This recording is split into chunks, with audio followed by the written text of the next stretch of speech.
नमस्कार दोस्तों, रिलायंस 4 का फंडामेंटल एनालिसिस का एपिसोड 5 में आपको स्वागत है। आज का वीडियो में हम लोग डिस्कस करेंगे रिलायंस 4 का शेयर होल्डिंग्स का बारे में। दोस्तों, प्रीवियस वीडियोस में हम लोग रिलायंस 4 का फाइनेंशियल स्टेटमेंट को डिस्कस किए थे। अगर आप अभी तक वो वीडियोस नहीं देखे तो अभी देख सकते हैं, लिंक डिस्क्रिप्शन में दिया हूँ। दोस्तों, वीडियो को शुरू करने से पहले अगर आप हमारा चैनल पर नए तो चैनल को अभी सब्सक्राइब कर लीजिए, क्योंकि यहाँ पे आपको मिलेगा हर स्टॉक का डिटेल फंडामेंटल एनालिसिस, ताकि आप आपका इन्वेस्टमेंट डिसीजन क्लैरिटी के साथ ले सके। दोस्तों, ये वीडियो सिर्फ एजुकेशनल पर्पज के लिए है। इन्वेस्ट करने से पहले आपका खुद का रिसर्च भी करिए। दोस्तों, ये है रिलायंस 4 का शेयर होल्डिंग्स पैटर्न। दोस्तों, यहाँ पे बहुत बड़ा हिस्सा रिटेल इन्वेस्टर्स के पास है 58.49%। उसके बाद प्रोमोटर्स का शेयर होल्डिंग्स है वो है 24.98% और फॉरेन इंस्टीट्यूशनल इन्वेस्टर्स यानी FIIs के पास है 12.93% और अदर डोमेस्टिक इंस्टीट्यूशंस के पास है 2.89% और म्यूचुअल फंड्स का पास है सिर्फ 0.71%। दोस्तों, अभी हम लोग हर एक फैक्टर को डिटेल में डिस्कस करेंगे। दोस्तों, पहला चीज है रिटेल होल्डिंग। दोस्तों, रिलायंस 4 का लगभग 58.49%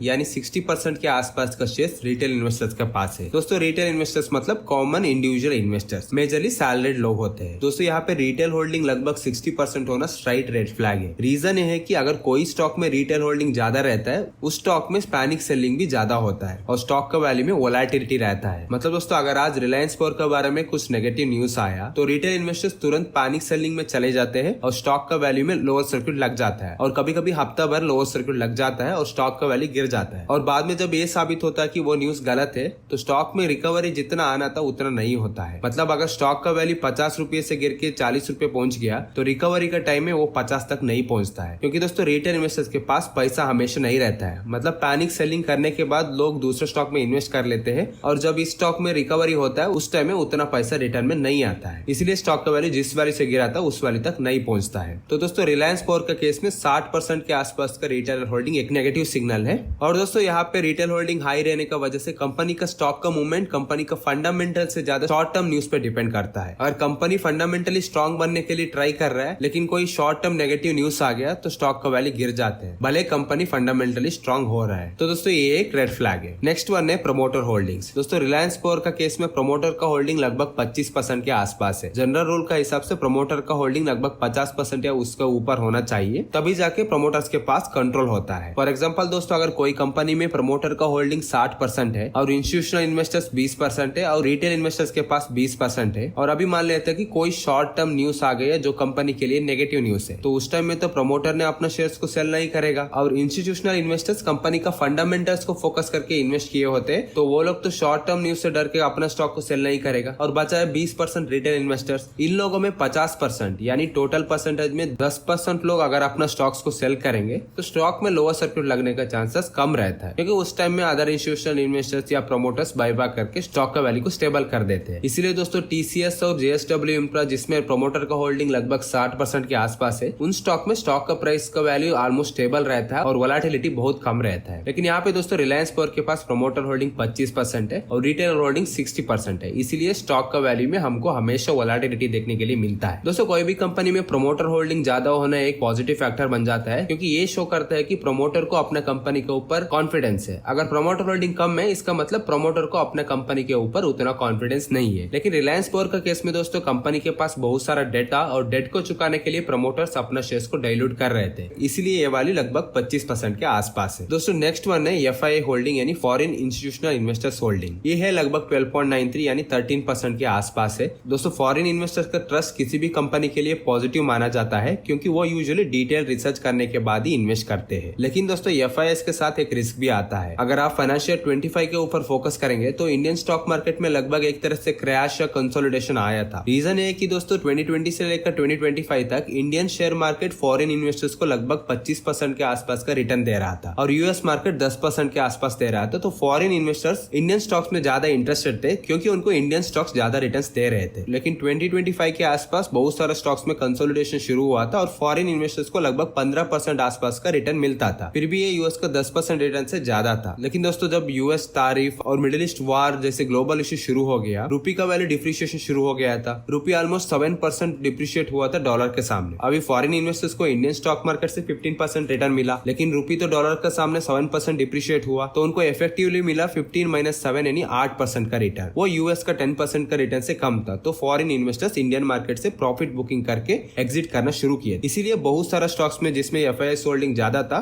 उन स्टॉक्स का प्राइस में गिरावट देखने के लिए मिला था। इसीलिए दोस्तों फॉरेन इन्वेस्टर्स का शेयर्स कोई भी कंपनी में ज्यादा होना कंपनी को ग्लोबल एक्सपोजर दे देता है। अगर मान लो कोई कंपनी का बिजनेस सिर्फ इंडिया पे ही है लेकिन उस स्टॉक्स में फॉरेन इन्वेस्टर्स ज्यादा है तो उस टाइम में ग्लोबल इश्यूज भी स्टॉक्स का वैल्यू में चेंजेस ला सकता है। तो दोस्तों यहाँ पे रिलायंस पावर के केस में फॉरेन होल्डिंग 12.93% एक डिसेंट परसेंटेज मान सकते हैं। दोस्तों नेक्स्ट वन है म्यूचुअल फंड और DIIs मतलब डोमेस्टिक इंस्टीट्यूशनल इन्वेस्टर्स। दोस्तों रिलायंस पावर में म्यूचुअल फंड का होल्डिंग सिर्फ 0.71% है और अदर डोमेस्टिक इंस्टीट्यूशंस के पास लगभग 2.89% है, दोनों मिला के लगभग 3.6%। इसका मतलब है कि Indian institutional investors Reliance power पर अभी ज्यादा बुलिश नहीं है। ये एक नेगेटिव सिग्नल माना जाता है क्योंकि लार्ज म्यूचुअल फंड्स और DIIs usually strong balance sheet वाली कंपनीज में हैवी इन्वेस्ट करते हैं और म्यूचुअल फंड्स और DIIs का इन्वेस्टमेंट को ग्लोबल इश्यू से ज्यादा इफेक्ट नहीं होता है। चलिए दोस्तों अभी समराइज करते हैं। रिलायंस पावर का केस में स्टॉक का ज्यादा कंट्रोल रिटेल इन्वेस्टर्स के पास है। ये एक तरह से रेड फ्लैग है क्योंकि इससे कंपनी का स्टॉक का प्राइस मूवमेंट फंडामेंटल से ज्यादा शॉर्ट टर्म न्यूज के ऊपर डिपेंड करता है। और प्रोमोटर का होल्डिंग लिमिटेड है, 25% के आसपास है। FIS का ट्रस्ट मॉडरेट लेवल पे है और इंडियन इंस्टीट्यूशंस और म्यूचुअल फंड्स का स्टैंड अभी भी कॉशियस है। तो दोस्तों आने वाला साल में अगर रिलायंस पावर का रिटेल होल्डिंग कम हो जाता है, प्रमोटर होल्डिंग और इंस्टीट्यूशनल इन्वेस्टर्स का होल्डिंग ज्यादा हो जाता है तो हम मान सकते हैं कि कंपनी का शेयर होल्डिंग ट्रैक पे आ रहा है। और ये तभी होगा जब कंपनी अपने डेट को चुका के फंडामेंटली स्ट्रॉन्ग बनना शुरू करेगा। आई होप दोस्तों अभी आपको रिलायंस पावर का शेयर होल्डिंग पैटर्न अच्छे से समझ में आ गया है। आने वाला वीडियोस में हम लोग डिस्कस करेंगे रिलायंस पावर का फाइनेंशियल रेशियोज के बारे में। अगर आपको ये वीडियो अच्छा लगे तो लाइक करिए, शेयर करिए और हमारा चैनल को जरूर सब्सक्राइब कीजिए। मिलते हैं अगले वीडियोस में।